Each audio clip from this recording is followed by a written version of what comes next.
Welcome to the లాట్ అల్లర్ YouTube channel friends. ఈరోజు నేను చెప్పొచ్చే టాపిక్ ఏంటంటే ఎన్ఆర్ఐస్ విదేశాల్లో విడాకులు ఫైల్ చేసుకున్నప్పుడు సేమ్ వాళ్ళు జనరల్ పవర్ ఆఫ్ అటార్నీ ద్వారా వారి మనుషుల్ని పెట్టుకుని ఇక్కడ సేమ్ విడాకులు వాళ్ళు ఇండియాలో విడాకులు ఫైల్ చేసుకోవచ్చా అంటే ఫైల్ చేసుకోవచ్చు. ఎందుకంటే విదేశాల్లో ఇతర దేశాల్లో ఉండేవాళ్ళు అక్కడ ఉంటానే అక్కడ ఆ దేశంలో విడాకులు ఫైల్ చేసుకుంటారు. ఆ విడాకులు అనేవి మన ఇండియాలో చెల్లవు.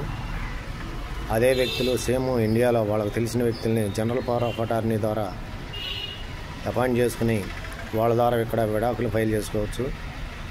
ఇండియాలో ఎక్కడైనా వాళ్ళ ద్వారా విడాకులు అనేది ఫైల్ చేసుకోవచ్చు. ఎందుకంటే విదేశాల్లో విడాకులు తీసుకున్న మన భారతీయులకి ఆ విడాకులు ఇండియాలో చెల్లవు.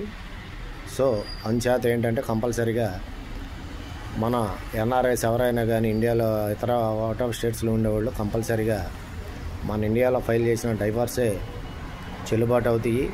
మన ఇండియాలో వేరే దేశాల్లో ఉంటా మన ఇండియాలో వాళ్ళు డైవర్స్ ఫైల్ చేసుకోవాలంటే వాళ్ళు సంబంధించిన వ్యక్తులు ఎవరో ఒకరిని ఇక్కడ ఇండియాలో జీపీఏ చేసి జనరల్ పవర్ ఆఫ్ అటార్నీ చేసి ఆ అటార్నీ ద్వారా వాళ్ళు ఇక్కడ విడాకుల కేసు అనేది ఫైల్ చేసుకోవచ్చు. ఆ విడాకులే మన ఇండియాలో చెల్లుతాయి. ఇతర దేశాల్లో విడాకులు అనేవి ఇతర దేశాల్లో మన భారతీయులు తీసుకునే విడాకులు అనేవి చెల్లవు, మన దేశంలో చెల్లవు ఫ్రెండ్స్. మన దేశంలో కోర్టులు ఇచ్చిన విడాకులు మాత్రమే మన దేశంలో చెల్లుతాయి. సో అది దృష్టిలో పెట్టుకోవాలి. కంపల్సరీగా ఎన్ఆర్ఐస్ అనేవారు మన భారతదేశం ఉండకపోయినా వాళ్ళ మనుషుల ద్వారా జీపీఏ చేయించుకుని దాని ద్వారా విడాకులు అనేది మన భారతదేశంలో ఫైల్ చేసుకోవచ్చు. అక్కడ కేసు నడుస్తూ ఉండగానే ఇక్కడ కూడా ఫైల్ చేసుకోవచ్చు. So friends, please subscribe my channel. మరో వీడియోతో మరలా కలుస్తాను.